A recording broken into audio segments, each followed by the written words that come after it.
बड़ी बहू, तुमको तो पता है ना कि छोटी बहू कितने बड़े घर की बेटी है। सीमा सुबह से तैयारियां कर रही थी। सबके लिए नाश्ते बनाने के बाद उसे खुद के लिए तैयार होना था। काम इतना बढ़ गया था कि कम होने का नाम ही नहीं ले रहा था।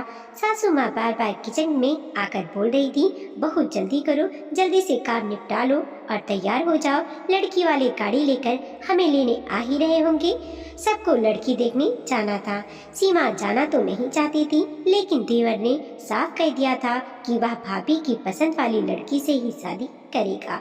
दोनों बहनों ने अनेक लड़कियां देखी थी, पर उसने इनकार कर दिया था। उसे सीमा जैसी ही भोली भाली और सुंदर लड़की चाहिए थी। जिस लड़की को सभी देखने जा रहे थे वह बड़ी ननद की दूर की रिश्तेदार की बेटी थी। ननद के ससुराल वाले बहुत ही धनी मानी थे। उन लोगों ने ही लड़की देखने की जिद की थी, जिसे परिवार का कोई मना नहीं कर पाया था। सीमा का देवर इंजीनियर था, तो लड़की भी काफी पढ़ी लिखी थी। शायद इसीलिए बड़ी ननद ने जोर देकर सबको तैयार किया था। सीमा तैयार होकर कमरे से बाहर निकली तो बड़ी ननद ने टोका, सीमा, ये क्या पहन लिया है तुमने? आउटेड साड़ी है या कोई ढंग का हो तो पहन कर चलो।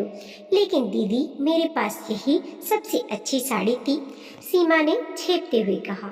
बड़ी ननद ने मुंह बनाते हुए कहा, ओह, मैंने भी क्या ही कह दिया।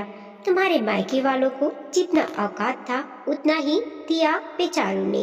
एक काम करो, मेरी साड़ी लेकर पहन लो, वरना लड़की वाले कहीं यह ना सोच लें कि हमारा ग्रैंड उनसे कम है।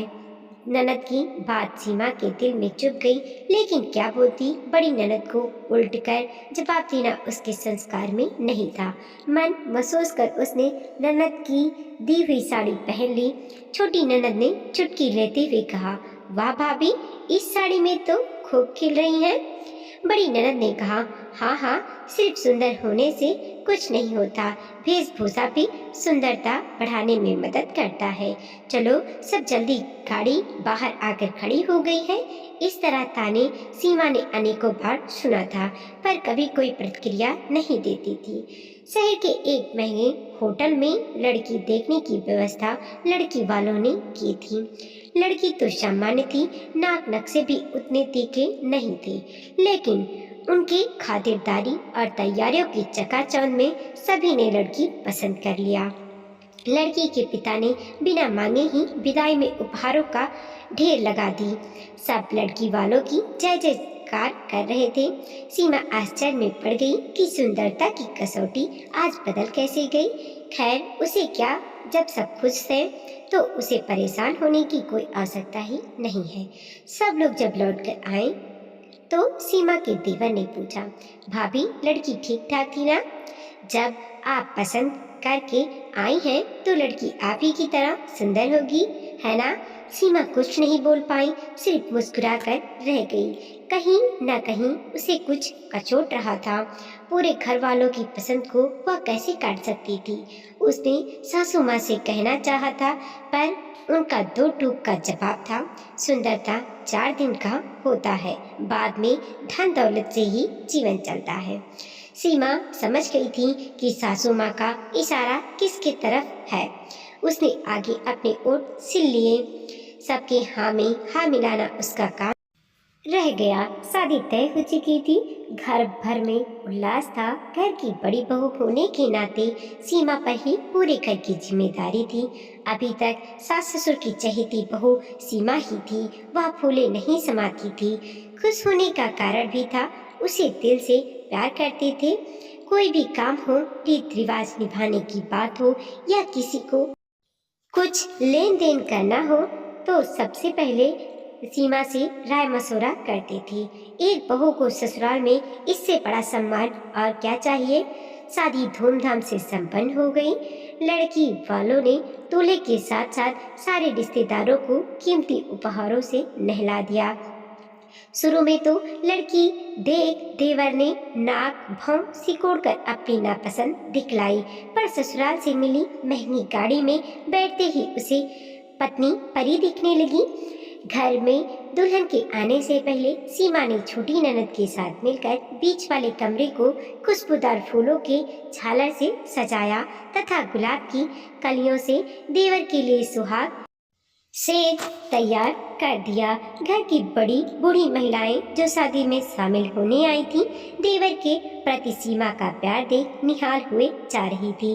सीमा की छोटी ननद अपनी बड़ी बहन और माँ को बाहर बुलाकर ले आई ताकि वह भी सीमा की कारीगरी देख सकें। सबके मुंह से तारीफ सुन चुकी सीमा के कान सासू माँ के मुंह से तारीफ सुनने को व्याकुल हो रहे थे।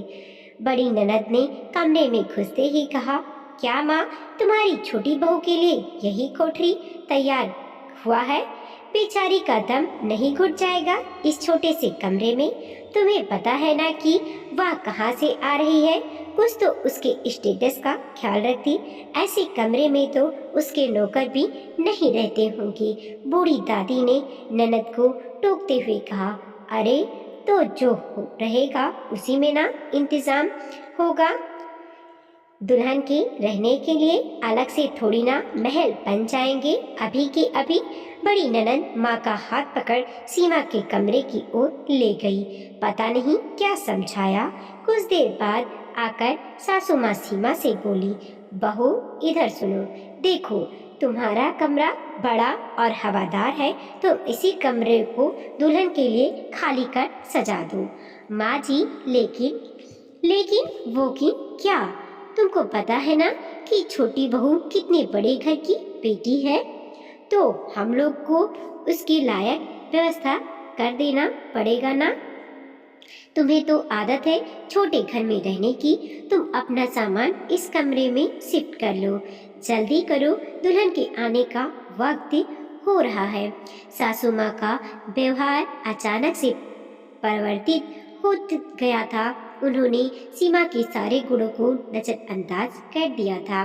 धन दौलत ने एक झटके में दोनों बहुओं में अंतर करा दिया।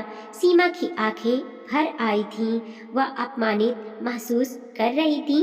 धीरे धीरे भारी पैरों से अपने कमरे में गई और अपना सामान हटाने लगी।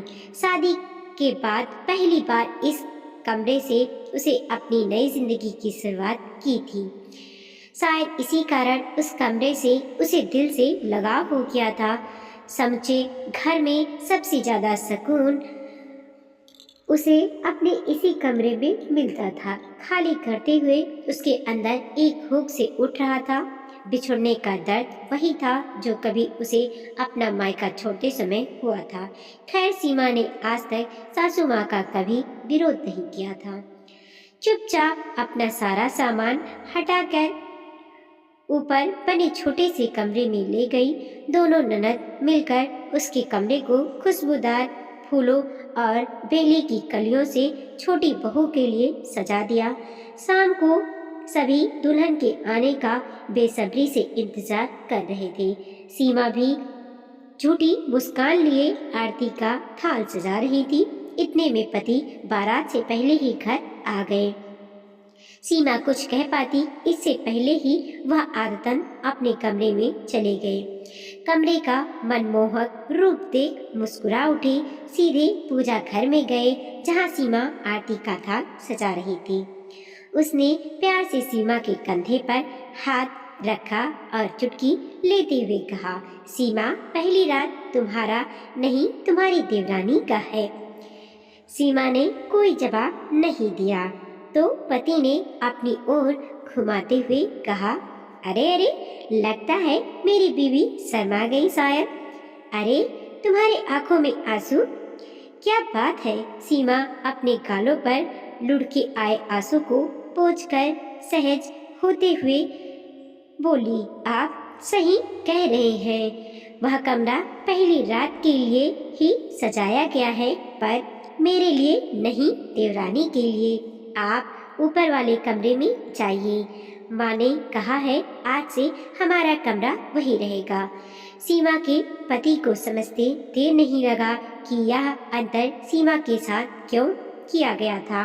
वह दंदनाता हुआ माँ के पास पहुँचा और बोला, माँ, तुमसे यह उम्मीद नहीं छोटे, यह बात तुम्हें क्या समझ में नहीं आती कि गोबर पर चांदी का वर्क लगा देने से वह कालाकन नहीं हो जाता।